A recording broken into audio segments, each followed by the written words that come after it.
بسم اللہ الرحمن الرحیم۔ السلام علیکم ورحمۃ اللہ وبرکاتہ۔ ذکر خیر ہو رہا ہے حضرت خواجہ معین الدین چشتی اجمیری علیہ الرحمہ کے مرشد کریم حضرت عثمان ہرونی علیہ الرحمہ۔ تو آپ ایک روز جو یہ ہوتے ہیں آتش پرست، آگ پوجنے والے، ان کی بستی سے گزرے آپ۔ وہاں ایک آتش کدہ ہے جس کی آگ کبھی ٹھنڈی نہیں ہوئی۔ تو آپ نے ان سے پوچھا کہ تمہیں اسے کیا ملتا ہے، تم خدا کی عبادت کیوں نہیں کرتے؟ تو وہ کہتے ہیں کہ یہ ہمارا دیوتا ہے اور ہم اس کا احترام کرتے ہیں۔ تو آپ نے فرمایا کہ تم لوگ اس میں ہاتھ ڈال سکتے ہو، آگ میں ہاتھ اپنا ڈال سکتے ہو؟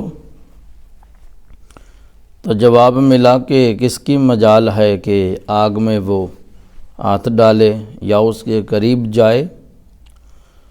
تو حضرت خواجہ عثمان نے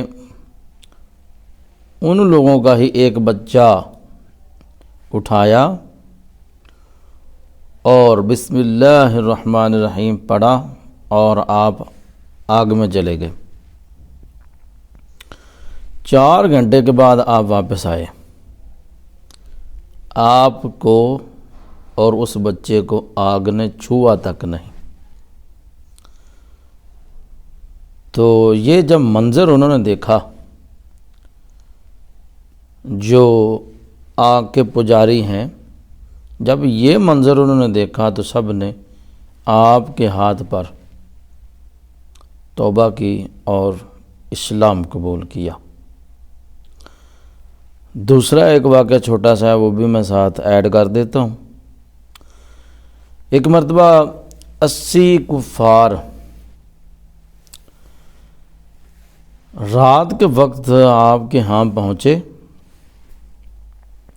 80 بندہ تھوڑا نہیں ہے، 80 لوگ بہت زیادہ ہیں، اور وہ بھی کفار رات کے وقت آ گئے آپ کے پاس۔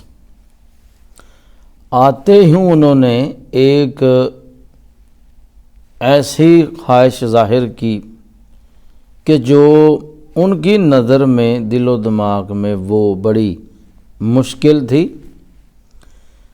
کیا خواہش ہے جی، کیا تمنا ہے؟ کہتے ہیں جی ہمیں کھانا جو ہے وہ علیحدہ علیحدہ ایک ایک بندے کو چاہیے، الگ الگ جو ہے ایک ایک بندے کو کھانا علیحدہ چاہیے۔ آپ نے ان کا استقبال کیا اور احترام کے ساتھ بٹھا دیا۔ اللہ تعالیٰ دلوں کی باتوں کو جانتا ہے اور اپنے بندوں کو بھی آگاہ فرما دیتا ہے۔ آپ نے بسم اللہ الرحمن الرحیم پڑھا اور آسمان کی طرف نگاہ اٹھائی۔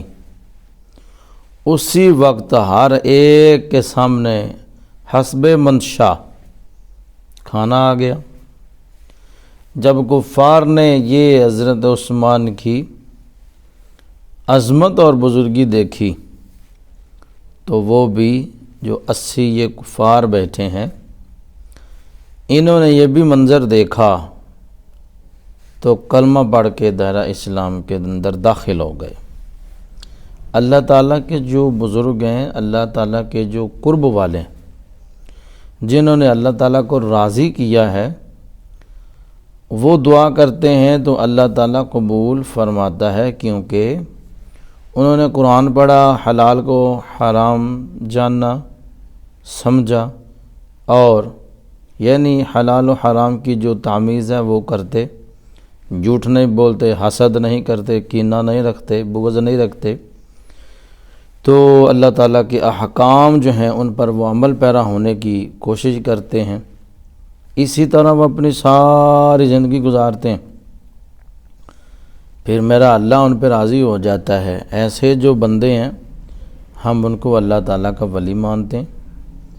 نہ کہ ہم ان کو مانتے ہیں کہ جنہوں نے کبھی اپنا چہرہ نہیں دھویا، غسل کا نہیں پتہ، نماز کا نہیں پتہ، فرض العلوم کا نہیں پتہ، نہ ہم ان کو اللہ کا ولی اور دوست مانتے ہیں جنہوں نے قرآن و حدیث کے مطابق زندگیاں گزاری ہیں۔ اللہ پاک ہمیں بھی قرآن و حدیث کے مطابق زندگی گزارنے کی توفیق عطا فرمائے۔ آمین۔ السلام علیکم ورحمۃ اللہ وبرکاتہ۔